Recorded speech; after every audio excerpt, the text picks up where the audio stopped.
Salut tout le monde. Alors aujourd'hui je vais faire une nouvelle vidéo analyse d'un pay-per-view WWE. J'ai posté sur mon Facebook hier soir en fait un espèce de mini sondage demandant quel pay-per-view je pouvais analyser. J'ai mis 2-3 pay-per-view et en fait on m'a suggéré celui-là. Donc aujourd'hui pour vous j'ai regardé et je vais vous faire l'analyse et commentaire du pay-per-view WrestleMania 21. Donc voilà, on y va. Alors premier match, on commence bien parce qu'on commence avec le match Rey Mysterio contre Eddie Guerrero. C'est un pour ceux qui connaissent un peu le catch, je pense que vous connaissez Rey Mysterio, Eddie Guerrero. C'est deux super bons catcheurs high flyer, donc c'est des poids moyens, c'est des voltigeurs. Rey Mysterio, je pense que tout le monde connaît. Eddie Guerrero, ils ont peut-être ceux qui regardent le catch depuis pas très longtemps l'ont peut-être jamais vu. C'est dommage qu'il est mort parce qu'en fait c'est un super bon catcheur. Moi c'est un de mes préférés. Et les deux quand ils catchent ensemble, c'est-à-dire qu'on a un Rey Mysterio contre Eddie Guerrero, ils vendent vraiment du rêve parce que c'est deux catcheurs qui se connaissent par cœur, se connaissent sur le bout des doigts. C'est à se demander en fait ils sont pas été élevés ensemble parce que ils connaissent chacune les prises de l'autre. Donc en fait ils savent se contrer avec une aisance assez incroyable. Donc ça a été un match très disputé, très fluide. Moi j'ai trouvé un très bon match pour ouvrir le show. C'était un très bon match. Et par contre il a fini par une victoire de Rey Mysterio sur un contre d'Eddie Guerrero qui voulait lui porter un Hurricane Rana.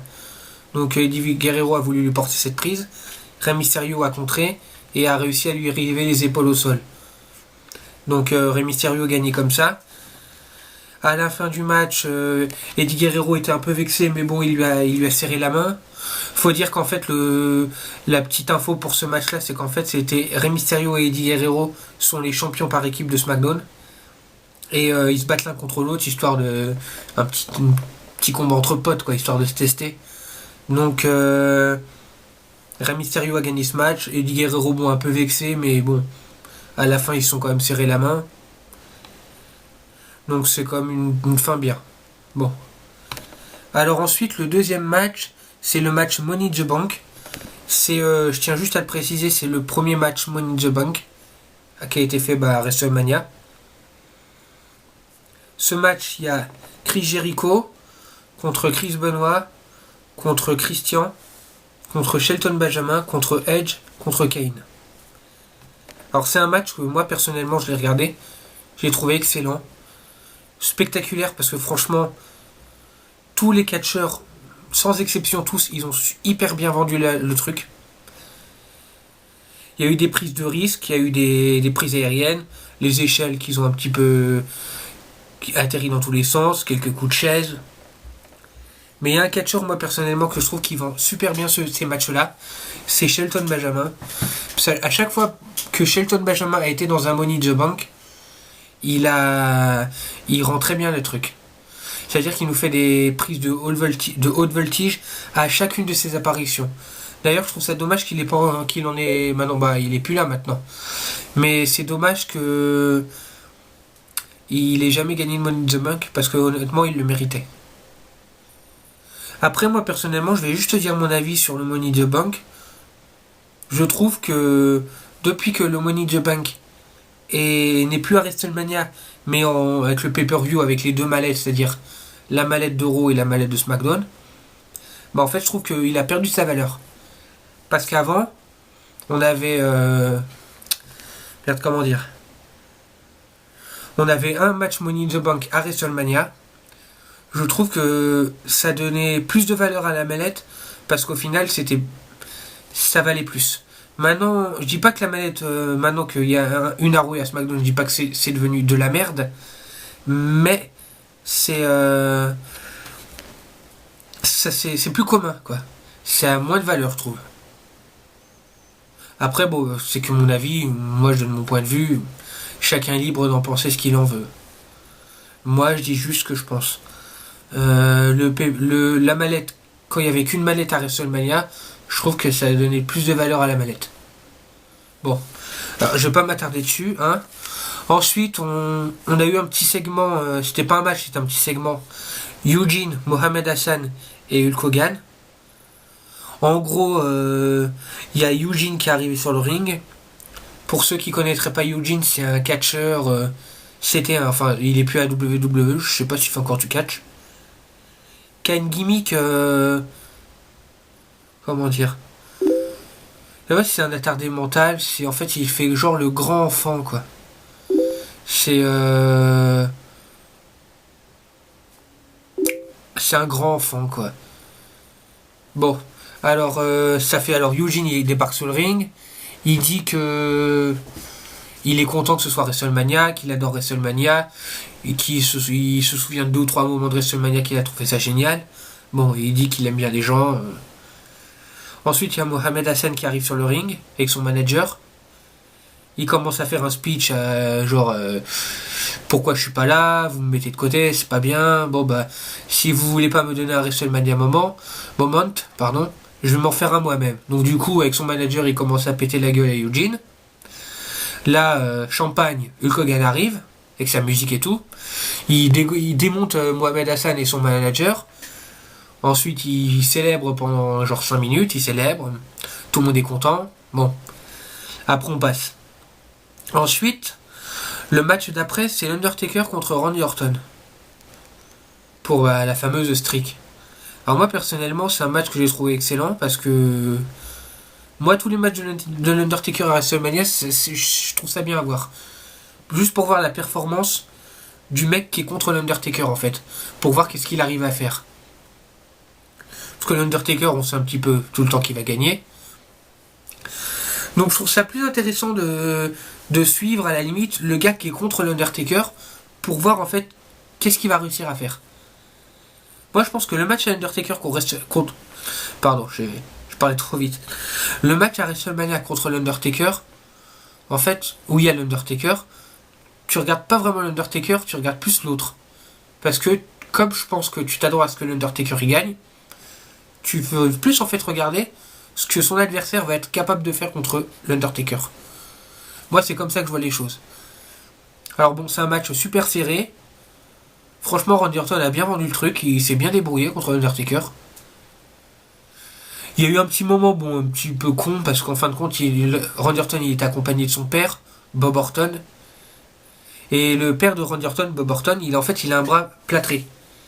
Et il s'est pointé sur le ring pendant que l'arbitre était KO. Il s'est pointé sur le ring et il a foutu un coup de plâtre dans la gueule de l'Undertaker. Bon, l'Undertaker est tombé par terre. Randy Orton a essayé de le tomber. Le père, Bob Orton, il a pris l'arbitre, il l'a réveillé pour qu'il fasse se tomber. Bon, bah, le tomber, il a loupé. Donc Bob Orton, il est sous de côté. Voilà. Puis bah, ça a fini que de toute façon, l'Undertaker, il a foutu une trempe à Bob Orton, il lui a foutu une droite. Et il a pris Randy Orton. Après, à la fin, il lui a fait un tombstone. Donc, victoire de l'Undertaker par un tombstone. Donc, c'était un très bon match à voir, franchement. C'était sympa de voir Randy Orton essayer de battre l'Undertaker à WrestleMania. Bon, il a loupé. Bon, c'était un peu prévisible. Hein, mais c'était très bien à voir. Alors, ensuite, on a le premier match pour un titre de la soirée. C'est le match Women's Championship. Trish Stratus contre Christy Hemme.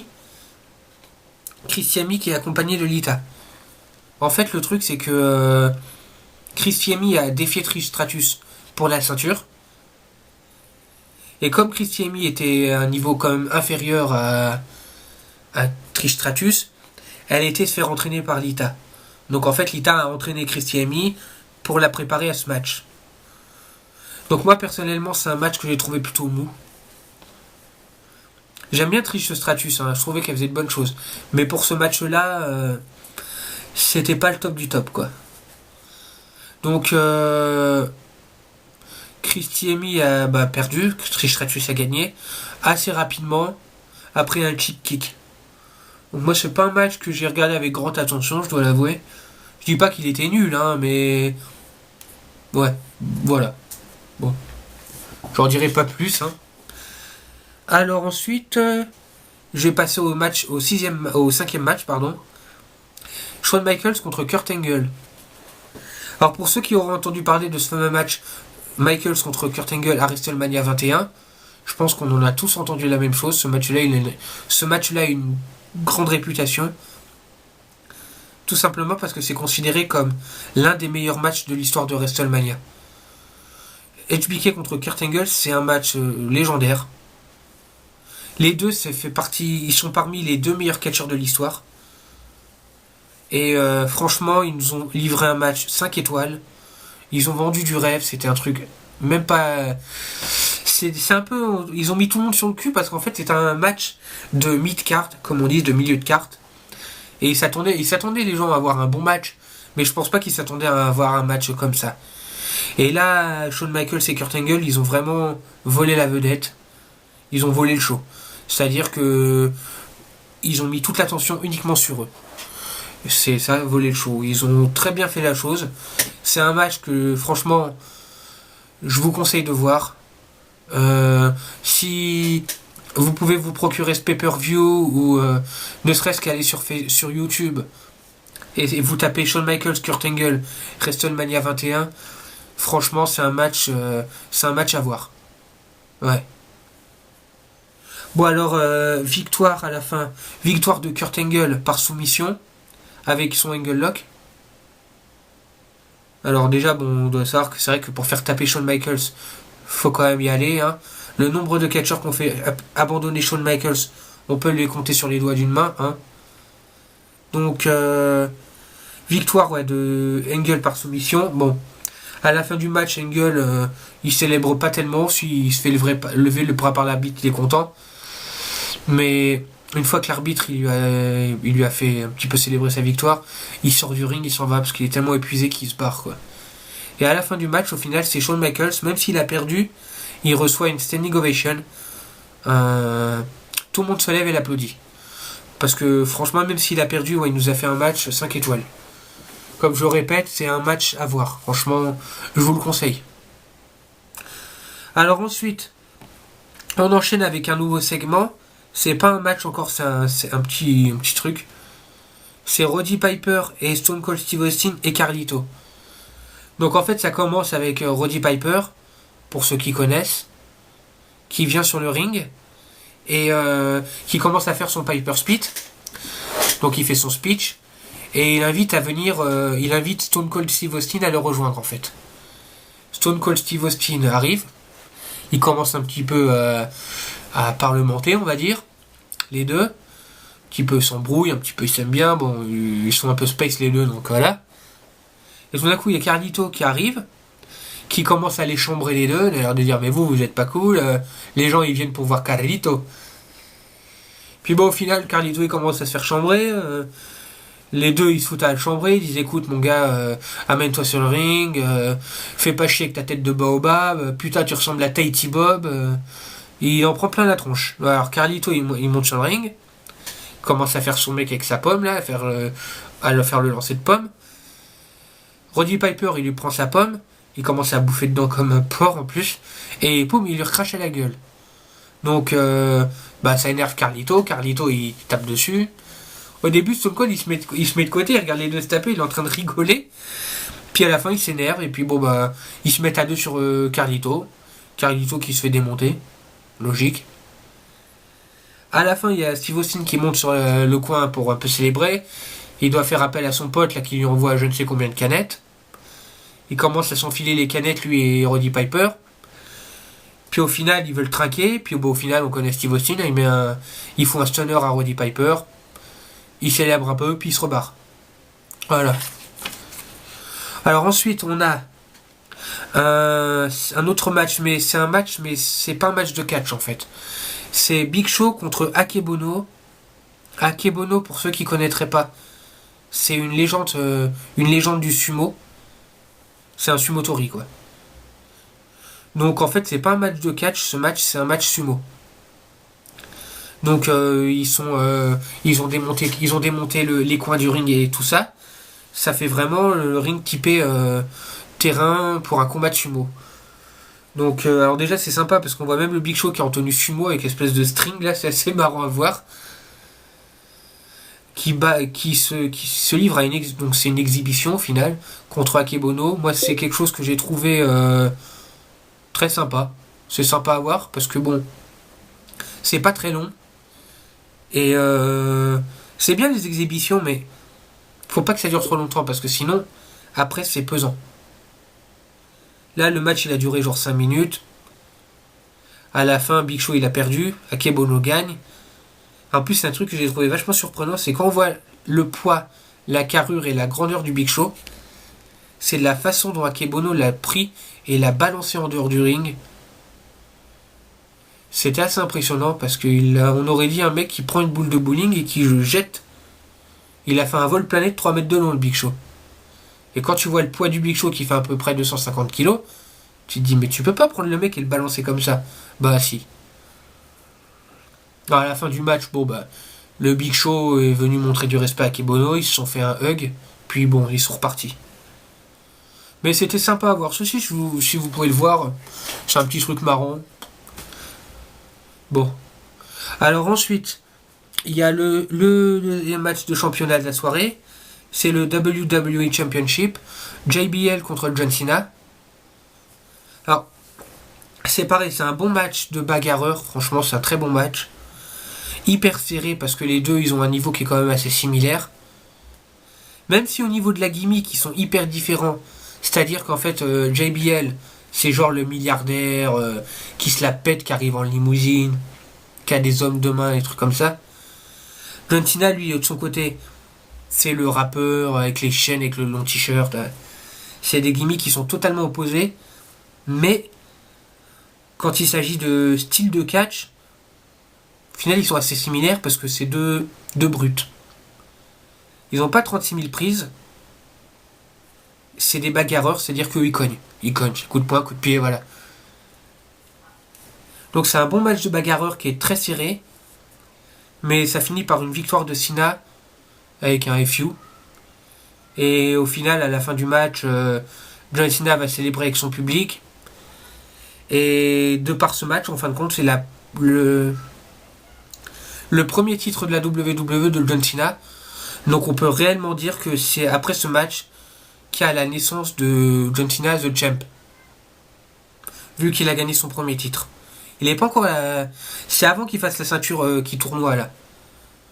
La spinner belt. C'est encore le vieux titre de JBL. Donc quand John Cena il a gagné ce match, là oui c'est vraiment la naissance du Champ. Bon alors comme je redis encore une fois, c'est un super bon match. À voir, ouais. Alors ensuite on passe au main event. C'est le dernier match de la soirée. C'est le match pour le World Heavyweight Championship. C'est Batista contre Triple H. Alors un petit peu le contexte du match en fait c'est la destruction de l'évolution qui part en couille quoi.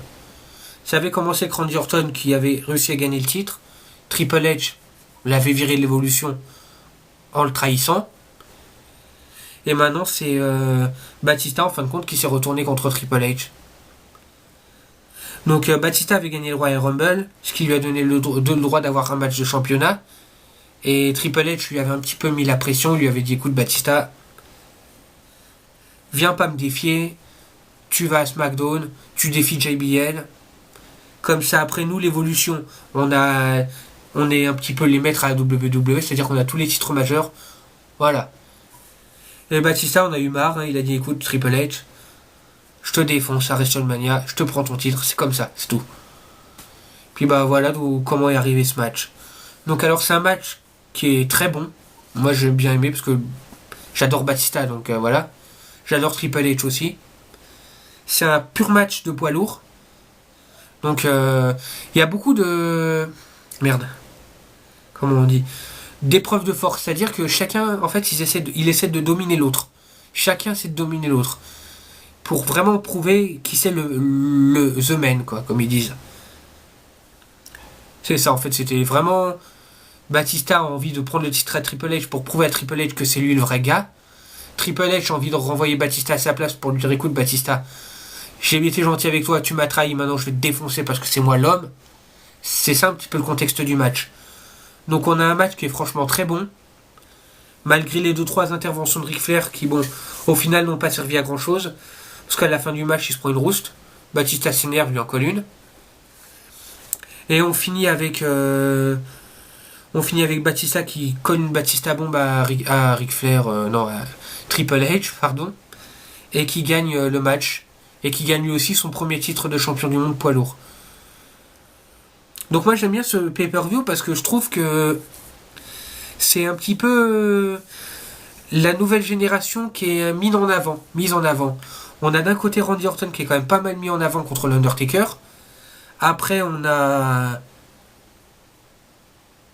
John Cena qui est mis en avant en gagnant son premier titre. Et Batista aussi qui gagne son premier titre. Donc c'est un petit peu genre la nouvelle ère, quoi. Ça fait John Cena et Batista qui battent les champions qui sont un petit peu des anciens. Donc ça fait vraiment, ouais, la nouvelle génération prend le pas sur l'ancienne. C'est une transition, on va dire, voilà. Moi je trouve ça super intéressant à ce niveau-là. Maintenant, à part ça, moi personnellement c'est un pay-per-view que je trouve excellent. Il est tout simplement épique sur WrestleMania, c'est un des meilleurs. Remarque, ils sont tous bons les WrestleMania, mais celui-là est très bon. Donc ouais, c'est un pay-per-view que je vous conseille si vous pouvez le voir, si vous pouvez l'acheter ou comme je vous ai dit tous les matchs précisément un par un. Vous allez, même si vous n'avez pas envie de l'acheter, vous allez sur YouTube, vous mettez un match, je sais pas, moi je vous dis, tiens, Rey Mysterio contre Eddie Guerrero, WrestleMania 21, vous pouvez le trouver. Chacun des matchs, franchement, est excellent, il mérite d'être vu.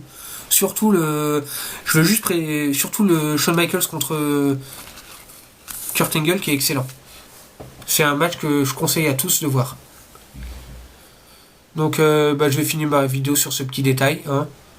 Ouais, WrestleMania, très bon pay-per-view, je vous le conseille. Voilà. Donc, je finis ma vidéo sur ce petit point-là. Avant de vous laisser, je vais faire un petit coucou, une petite dédicace à mon pote Darren Guillerminet. C'est un mec qui fait aussi, comme moi, qui fait des petites vidéos qui parlent de catch, qui fait plus des résumés de SmackDown, des résumés de pay-per-view et des pronostics aussi. Donc il fait des petites vidéos sympas. Vous pouvez aller voir sur sa chaîne, Darren Guillerminet. De toute façon, j'ai marqué son nom en commentaire, comme ça si ça vous intéresse d'aller voir, libre à vous. Donc j'espère que vous avez aimé cette vidéo. Hein. Si vous avez trouvé cette vidéo sympa, vous pouvez mettre un j'aime ou même vous abonner. Hein. Je pense que je vais en faire d'autres. Si vous avez genre un pay-per-view ou un match spécial que vous voulez que je commente ou que je fais un petit peu à ma sauce, il n'y a pas de souci, vous laissez un commentaire, vous marquez voilà, je veux que tu me commentes ce match ou celui-là ou ce pay-per-view. Moi j'essaierai à la limite de me le procurer si je ne l'ai pas en DVD ou d'essayer de voir les matchs, je verrai. Mais il n'y a pas de souci, si vous voulez, vous laissez un commentaire ou il n'y a pas de souci. Alors sur ce je vais vous laisser, hein. Puis je vous dis à plus. Allez, ciao.